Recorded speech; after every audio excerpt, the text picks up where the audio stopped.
baby. She could sing, dance, dispense ice cream, fill up balloons right at her fingertips. But her greatest feature... You know, when I killed Charlie, I realized that death gives me entertainment. That death gives me entertainment. Seeing her cry in pain gave me a true satisfactory feeling. Ha! And I wanted to feel that again. So Circus Baby's greatest feature was that when she detected a child in the room and no one else nearby, she would quickly grab the child by the neck and strangle them to death. And then she would hide the body inside of her stomach. All of this would have gone amazing if it wasn't because of one tiny, annoying problem, Beth. I don't know why, but she got so obsessed with Circus Baby and started saying that I made her for her. Not true at all. And she constantly begged me to let her go see the animatronic. Of course, I didn't allow it. Not to keep her safe, to keep safe Circus Baby. I didn't want her to break or malfunction. If that happened, who knows what could have happened. But she still continued to bother me, wanting to let her get a closer look. I created some new animatronics with the same system of Circus Baby, Ballara, Mrs. Clowney, the Miracle Twins Luna and Sol. And in 1984, Circus Baby's Pizza World opened its doors at St. George, only to shut down the same day. You know why? Thanks to fucking Beth. She didn't listen to me and still went to see Circus Baby. Fuck, of course. With Circus Baby's Pizza World shut down and 5 million completely wasted, the only way in destroying Fazbear Entertainment was replicating what I did to Charlie. So, I did it.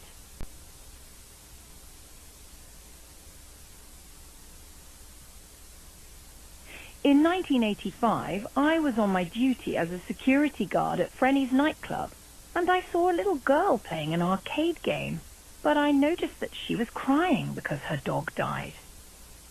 Of course, I couldn't approach her like a casual security guard, but I thought to myself, maybe I can cheer her up by dressing up as one of the characters. There is one still operative suit, and just like that, I managed to lure her into the basement where Dog was, but instead of a dog, it was a kitchen knife, and I stabbed her in the chest. She was bubbling, growling, trying to take a breath, vomiting blood for 2 minutes, and then she passed away. I waited until the restaurant closed, went to the trash cans, and dumped her body. After that, I can't exactly remember the circumstances of the other 3 kids. I remember one night, while I was closing the place, I saw one boy and a little girl trying to break inside through one of the windows. So I took advantage of it. Then there was this arrogant little girl, a little brat who was bullying other kids nearby the Pirate Cove. And, just like that, Frenni's nightclub closed its doors, and I didn't get caught. But nothing can be perfect in life, because Fazbear Entertainment was still running with plenty of money, and even though I wasn't caught, I was a suspect. So it kind of gave me a bad image. So I decided to bring back the idea of Circus Babies to once again try to compete with Fazbears.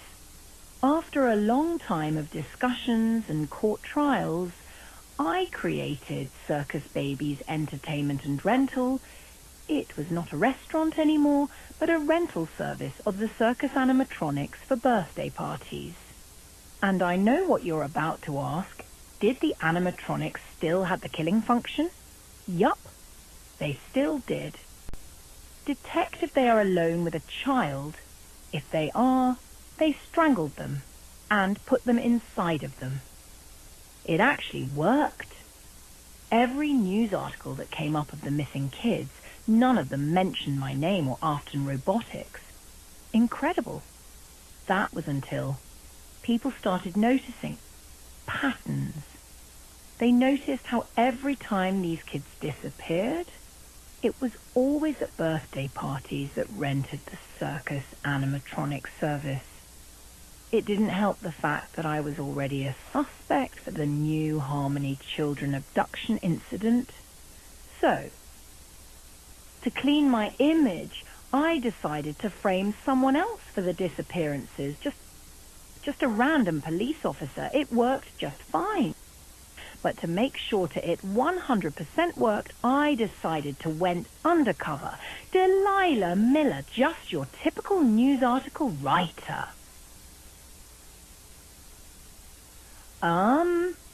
I got the notification that the security guard of the CBEAR storage unit, where the circus animatronics were kept while they weren't being rented, suffered a heart attack while encountering one of them. This was very strange.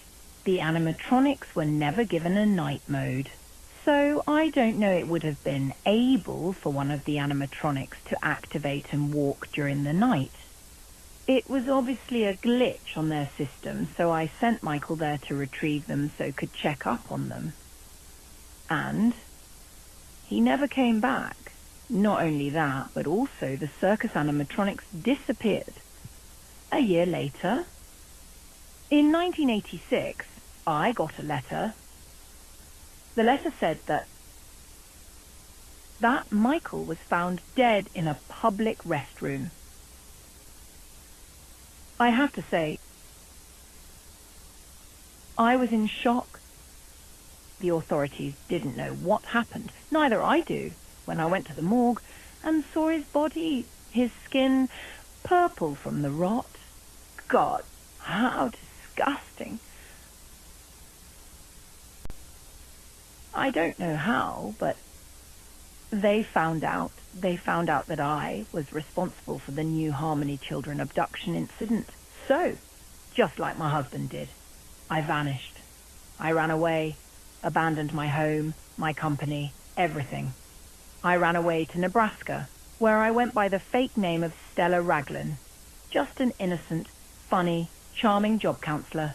And, besides Michael's death, 1986 was a pretty calm year. Nothing special happened.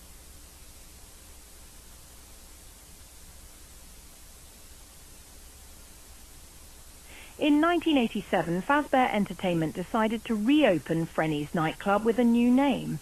Frenni Jr.'s Big Club, new place, being Hurricane, and new animatronics with a facial recognition system that could detect any criminal within its database. Since I didn't have access to Afton Robotics anymore, I couldn't open a new business, so I had to do it the old-fashioned way. I decided to apply for a position as night shift security guard using my fake name of Delilah Miller. Heh! I even managed to become the employee of the month. During my 15th week working there, a couple of teens managed to break in. I don't know why, but an opportunity is an opportunity. Luckily, this new restaurant was very big. It had like 3 or 2 floors. So it was easy for me to kill them one by one without them even noticing it.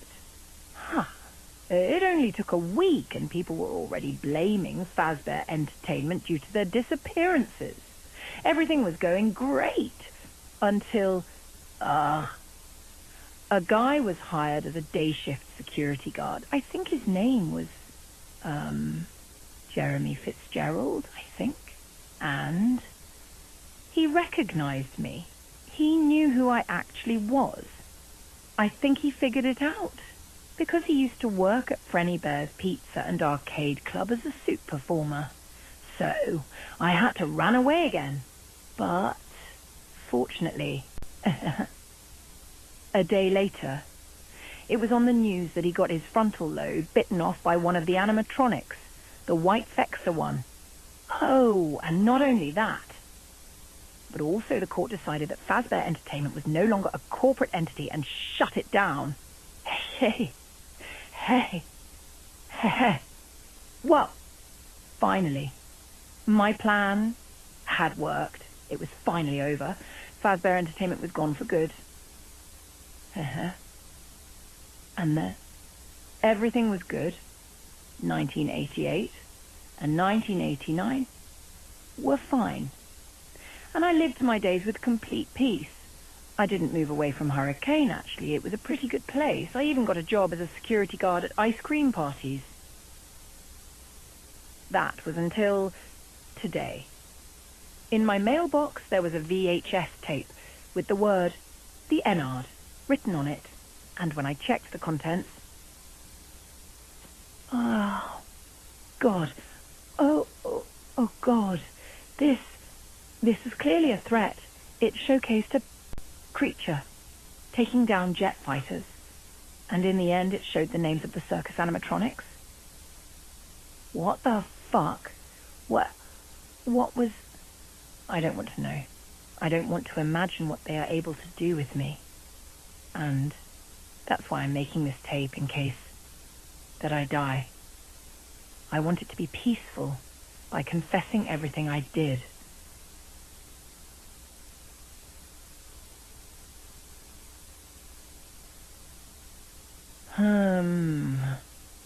I've been thinking about it. And maybe I could hide somewhere where they won't find me. I don't know. Maybe the abandoned Fazbear Funtime Storage. It's a place that used to be owned by Fazbear Entertainment in 1987, where they kept the old animatronics of Frenni's nightclub and the ones from Frenni Jr.'s big club after it shut down. I don't know. Just maybe, just maybe, that could save my life.